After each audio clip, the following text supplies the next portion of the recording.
On parle maintenant de l'extrême droite en France et plus précisément de l'extrême droite littéraire. Nous recevons François Krug, auteur de ce livre « Réaction française » paru en France aux éditions du Seuil.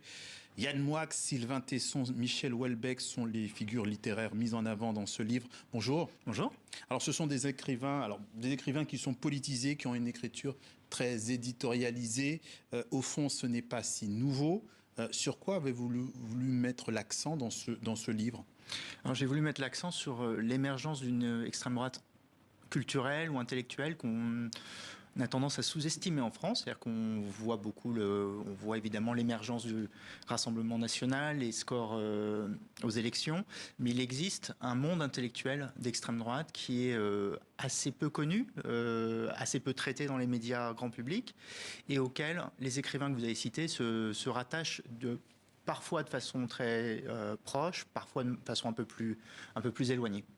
Comment se rattachent-ils C'est quoi la trajectoire que vous avez observée pour pouvoir en arriver là ? Alors, ils partent tous d'une même décennie, hein, le début des années 1990, où l'extrême droite est encore assez marginale en France, malgré des bons scores de Jean-Marie Le Pen, le candidat du Front National à l'époque. Et ces écrivains-là ont grandi dans un milieu plutôt parisien, plutôt branché, où, pour faire vite, c'était provocateur et plutôt cool de citer quelques auteurs d'extrême droite, de jouer avec ses références. Et cet univers-là, cet imaginaire-là, ils l'ont conservé tout au long de leur carrière, à des degrés différents et dans des styles différents, parce que les trois écrivains principaux que je décris, Michel Houellebecq, Yann Moix et Sylvain Tesson, ont des styles très différents. Quand on parlait de provocation, prendre l'exemple des fanzines antisémites de Yann Moix, il a 21 ans quand il les réalise. Est-ce qu'on peut se dire que 30 ans plus tard, il a peut-être changé, c'est pas le même homme ? Alors je pense qu'il a changé et que c'est pas le même homme, sauf que c'était une erreur de jeunesse, comme il l'a dit, mais elle a duré assez longtemps, puisqu'il est resté très proche des gens d'extrême droite avec qui il a réalisé ses fanzines, et puis après des gens d'extrême droite plutôt antisémites et révisionnistes qu'il a continué à fréquenter pendant des années et des années, jusqu'à ce que ça devienne un petit peu dur à porter dans le milieu de l'édition. Oui, on le voit d'ailleurs, magazine de l'extrême. Voilà, ça c'est le premier numéro de son fanzine antisémite. Avec ce nom en plus. Ce nom, donc, qui était inspiré d'une émission assez célèbre de Nicolas Hulot à l'époque.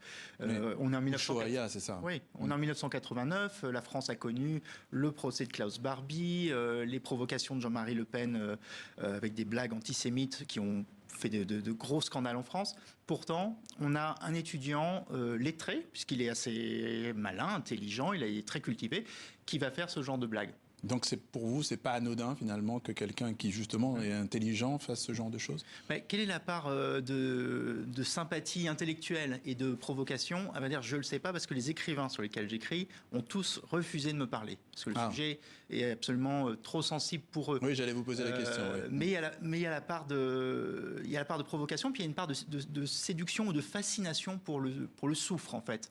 L'extrême droite, à l'époque en tout cas, sans le soufre. Et on peut se dire que Yann Moix faisait partie d'une jeunesse qui peut-être s'ennuyait à cette époque, ou voulait lutter contre la bien-pensance, comme on dit, ou le politiquement correct, et s'est réfugié dans ce genre de provocation. Oui, vous avez parlé des années 90, les années 80 aussi. Marc-Édouard Nab, c'est peut-être aussi un point de départ dans la réflexion. C'est un point de départ parce que c'est un écrivain qui, même s'il dit le contraire, a été un petit peu oublié depuis, mais était au centre d'un milieu branché, plutôt réactionnaire, dandy, dans Paris. Il a tiré autour de lui pas mal de futurs journalistes connus, et puis des écrivains qui deviendront connus, par exemple Michel Houellebecq, qui publiait dans la même maison d'édition que lui. Je fais démarrer mon récit par une soirée organisée en l'honneur de cet écrivain Marc-Édouard Nab, à laquelle participent deux inconnus à l'époque, qui sont Yann Moix et Michel Houellebecq. Michel Houellebecq, justement. Lui, en 2015... on fait un saut dans le temps, il affirmait lui-même qu'il était probablement islamophobe. Il y a Sylvain Tesson qui a été prix Renaudot, qui a travaillé aussi à Radio Courtoisie, qui est une radio déjà très très très marquée. Est-ce qu'au fond, à un moment donné, c'est pas assumé ? Mais pas vraiment, parce que Michel Houellebecq, à chaque fois qu'il fait une provocation sur l'islam, bon, déjà il dit que c'est des provocations, que ce sont des blagues, donc il fait un pas en avant vers l'islamophobie, il fait un pas en arrière en disant on m'a mal compris. Et c'est comme ça que sa carrière a évolué. C'est-à-dire qu'au départ, c'est un écrivain catalogué à gauche parce qu'il dénonce le libéralisme, le capitalisme, l'abrutissement du monde du travail. Et il est donc adopté par les médias et la critique littéraire de gauche branchée. Or, ce que je montre dans mon enquête, c'est qu'il n'a jamais vraiment dévié et qu'il vient de cet univers réactionnaire et assez proche de l'extrême droite. Est-ce qu'il est, Michel Houellebecq, dans une ligne qui est rouge-brune ? C'est comme ça qu'il a démarré, effectivement, parce que derrière cette étiquette rouge-brune, on voit l'idée que les extrêmes ont tendance parfois à se rejoindre et se trouvent des points communs. Donc, chez les rouges, la lutte contre le capitalisme, chez les bruns, la lutte contre l'étranger, contre l'autre. Et puis finalement, la lutte contre la mondialisation, au sens large, permet de réunir les rouges et les bruns. Évoquons maintenant l'influence de toute cette littérature sur le grand public. Le Monde relevait l'an dernier qu'en France, le vote d'extrême droite, vote nationaliste plus vote souverainiste, avait rassemblé 32% des voix au premier tour de la présidentielle. C'est plus 10% par rapport à 2017, plus 15% par rapport à 2012. Est-ce que finalement cette littérature-là, est-ce que cette fascination, notamment que les médias ont pour ce type d'auteur, facilite ces résultats ou pas ? Alors je pense que oui. Alors ça ne se voit pas dans leurs livres directement, qui sont pas toujours faciles à cataloguer politiquement, même si Sylvain Tesson, par exemple, on peut trouver assez facilement dans ses livres des remarques sur les musulmans, sur les mahométans, comme il aime l'écrire. Mais leur influence, à mon avis, elle est assez forte, parce que quand quelqu'un comme Michel Houellebecq prononce des paroles islamophobes, ces paroles viendraient de quelqu'un d'autre. Mettons un député du Rassemblement national. Il y aurait une énorme polémique. Venant de Michel Houellebecq, d'une part, on dit « Ah oui, mais c'est le personnage de Michel Houellebecq, il fait une blague », mais ça libère la parole, à mon avis, du grand public et de ceux parmi le grand public qui pensent qu'effectivement, on peut légitimement être islamophobe ou, comme l'a dit Michel Houellebecq dans une de ses dernières interviews, affirmer que les musulmans français volent, violent et qu'ils doivent rentrer chez eux. Oui, donc en fait, ça valide un certain nombre de pensées qui sont a priori souterraines, mais qui peuvent... Si le plus grand écrivain français dit ça, pourquoi moi, petit français moyen, je n'aurais pas le droit de le dire aussi ?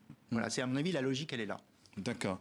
Bien écoutez, il y a une bataille, peut-être bataille culturelle qui s'est opérée justement autour de ça aujourd'hui. Est-ce que finalement, ce ne sont pas une bataille qui s'oppose en ce moment ? Beaucoup de gens s'opposent là-dessus.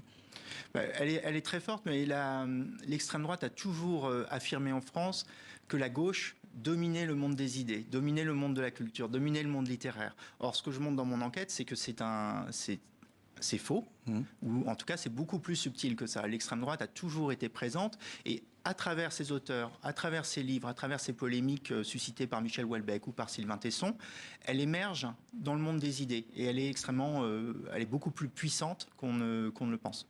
Pour aller plus loin, on rappelle votre livre Réaction française paru en France aux éditions du Seuil. Merci François Krug d'être passé par le journal de TV5 Monde.